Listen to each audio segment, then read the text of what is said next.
I, 26, am caught my live-in girlfriend, 24, for 5 years, cheating on me with her coworker. My girlfriend and I have known each other for 7 years. We've been going out for the past 5 and living together for maybe 18 months. I flew a few states away for work and have been gone for the past week. My flight was delayed because of weather and I told her I would just stay the night. But on impulse, I decided to catch the red eye and then drive back through the morning. I figured it'd be a nice surprise. I pulled up and noticed another car in the driveway. It didn't really sink in. I just thought it was odd for how early it was. I come home late pretty often, so I'm good at getting in quietly. Walked in, unpacked my dirty clothes, and put them in the hamper, then went to the bedroom. They were both in bed, only partly covered by the sheets. I didn't recognize the other guy immediately. They were both asleep, and I don't know how long I stood there. It didn't compute. After I recognized the guy in bed with her, I had one of those moments. Just a red second where I imagined picking up something really heavy and smashing his face. But it passed pretty quickly. I was just really tired and a little sad. I woke her up and told her I was going to a hotel. I think she was too sleep groggy to get it at first. She was smiling for a little bit before remembering. She got up and was starting to talk and cry, but I just tuned her out. I grabbed some spare clothes and got out. I turned off my phone before I left the driveway. I just don't know what to do right now. I feel like I've been in a car accident. Just sitting here in this shitty hotel room, drinking some crappy whiskey I got at the supermarket on the way over. I've got my laptop, my phone, a change of work clothes, and that's about it. I don't want to feel this way anymore. I don't want to be anymore. Update read the email she sent me. Finished reading it.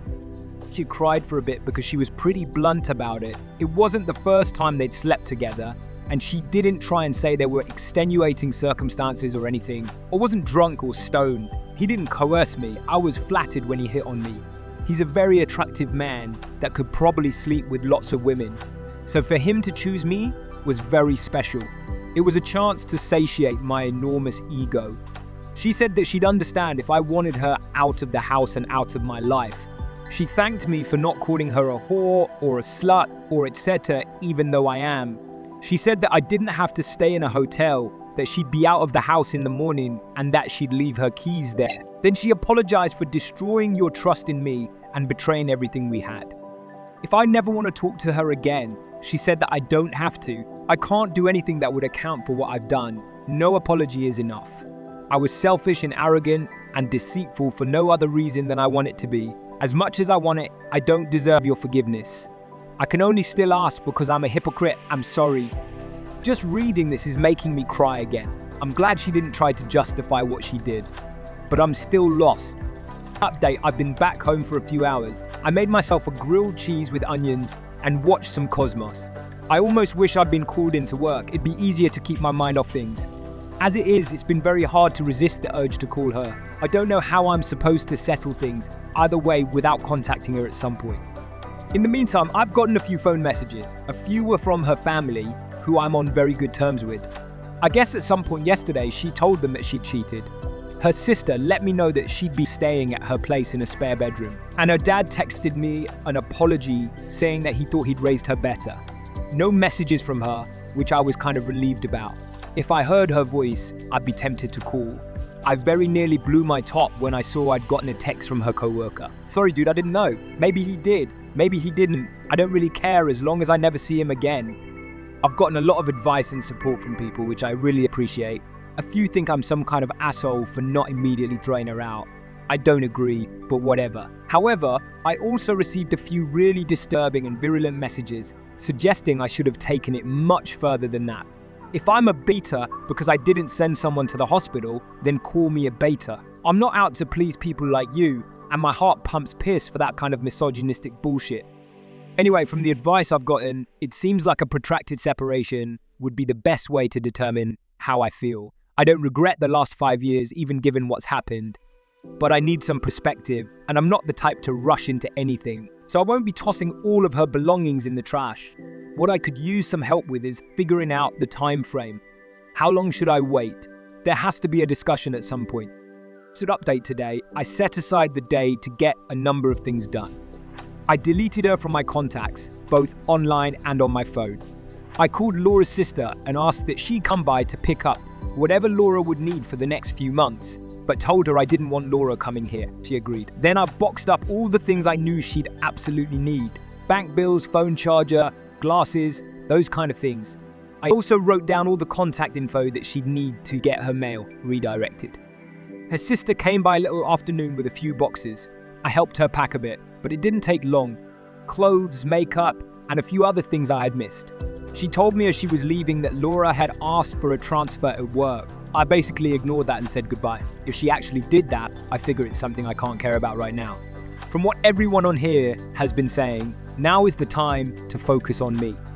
To that end, I called work and confirmed that I had about a week and a half of paid vacation allocated. I won't be necessarily taking them immediately, but it's good to know. I spent the rest of the day just trying to wallow in fun. I watched 2 of my favorite Mel Brooks movies while eating some double cheese macaroni. I picked up a few books from the local Barnes & Noble, and I tried a new game days that I'm absolutely terrible at. I think I've made a clean break and given myself the space I need, but I still feel pretty terrible. All day I was having little forgetful moments that made me feel like shit. While browsing at the bookstore, I'd think she'd love this, or while watching a movie, she always giggles at that part. I can't help thinking of them. My brain just lurches in gear to start regurgitating memories and thoughts I don't need. I don't know how to get past that. It makes me feel crazy. I know logically that I need time and distance to figure things out, to regroup. All the same, thinking of spending a month like this makes me feel like I'm struggling to breath. What if I need 3 months? Or 6? Or longer? I might go insane. I don't know what to do with myself.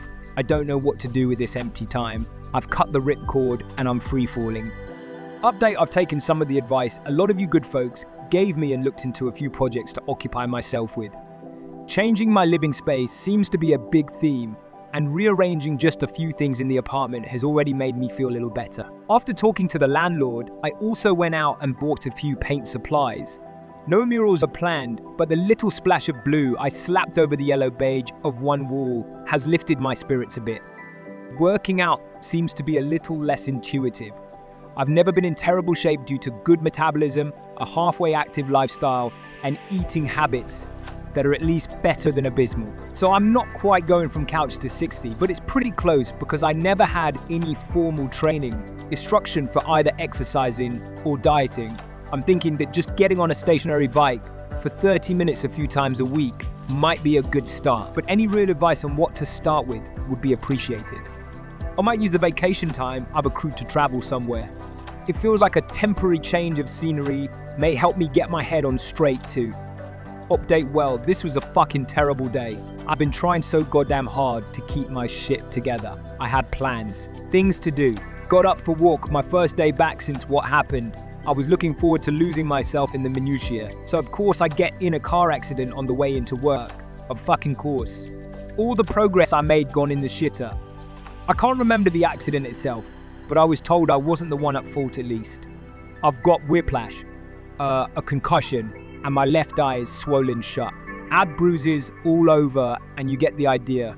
The doctor wants me to have a CT and MRI done in the morning, so I have to spend the night. I called my folks and told them I'm fine because I don't want them driving 4 hours just for this. I also let a few coworker buds know what happened, and they promised to cover for me till I can get back. In the meantime, I'm stuck in this BD staring at my smartphone. It's impossible for me to relax. My left hand has had what feels like the world's largest I've been since I got here. At one point, I was watching the bag empty, counting the milliliters on the pump display down to 0. I thought that if I could just get that off, just have the hand free, I'd be a little bit more comfortable. I could maybe sleep. Then the nurse made her rounds and replaced the near empty bag with a new one. I almost cried. Then Laura came, and it's like someone twisted my brain. I wanted her here more than anything, and at the same time I felt like throwing up. All I could do was look at her. She tried very hard to say something, but started crying before she could get much out. She asked me if I was okay. I was all prepped for a monosyllabic reply, the reptilian, calculating part of me at work. She knows I'm vulnerable. Maybe she's just taking advantage of the situation, using it to her benefit. Then Laura took my hand and I just dissolved. My body hurts, I'm miserable and I'm burned out. Tired every way I can be. She squeezed my hand and we both cried. She just kept saying, "I'm so sorry," over and over. It took me a few minutes to compose myself. I wanted Laura to stay so badly, but I knew I shouldn't be having a discussion with the shape I'm in. I thanked her for coming and asked her to leave. Laura was still crying and didn't say anything for a minute. Then she apologized for coming, told me she loved me before she stepped out. I'm laying here and I feel so powerless. All these fucking projects I had in mind to help are useless. I'm confined to this shitty bed with my thoughts. I can't even manage 1 step forward, 2 steps back. This sucks, it fucking sucks. No contact. But all I want right now is her fingers ruffling my hair. I don't know how I can do this right now. Update. I managed to get some sleep yesterday morning, but I was regularly interrupted by nurses, so I didn't get a whole lot. The doctor advised I stay at least another night after the memory results. On the flip side, I got them to give me something to help me sleep. Finally got the IV out. A friend from work grabbed a few things from my apartment. I was going to update last night, but I was just too tired. My buddy brought my work laptop by accident, so games are out of the question. I should be getting out of here by noon though. Laura's sister called and asked if I wanted any food brought by, but I have an idea who'd be making it, so I had to decline. I need to wait 2-3 weeks before I can engage in any heavy physical activity, so my gym plan is on hold. But thank you all for the assistance and advice you've given me over the last several days.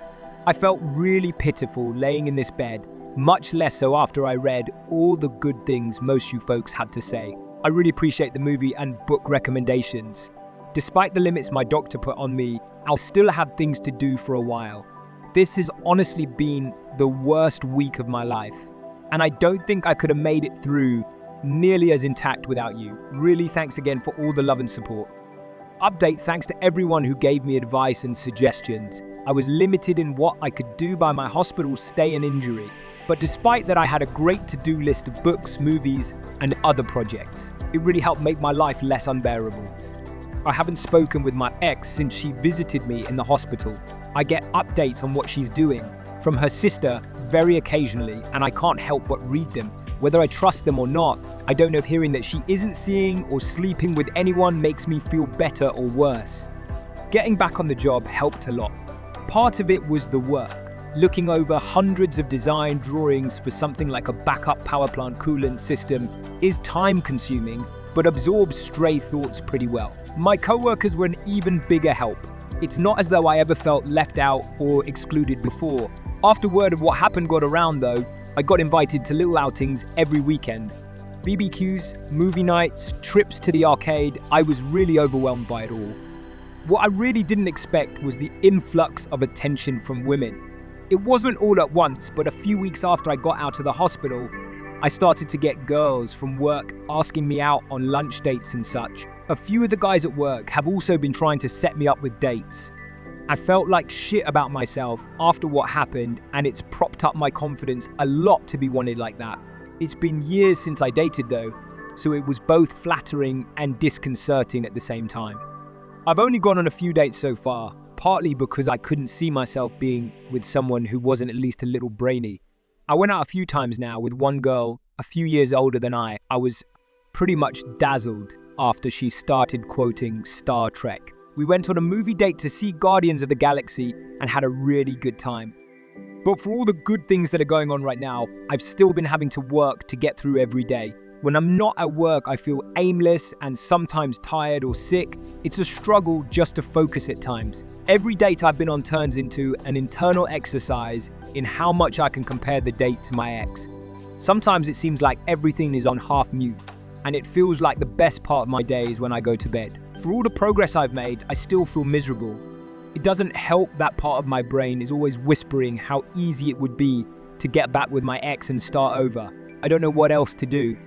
See updates, I've gotten quite a lot of messages requesting an update. I took a 2-week paid vacation and my Steam account was recently hacked, so I thought I'd oblige them to review.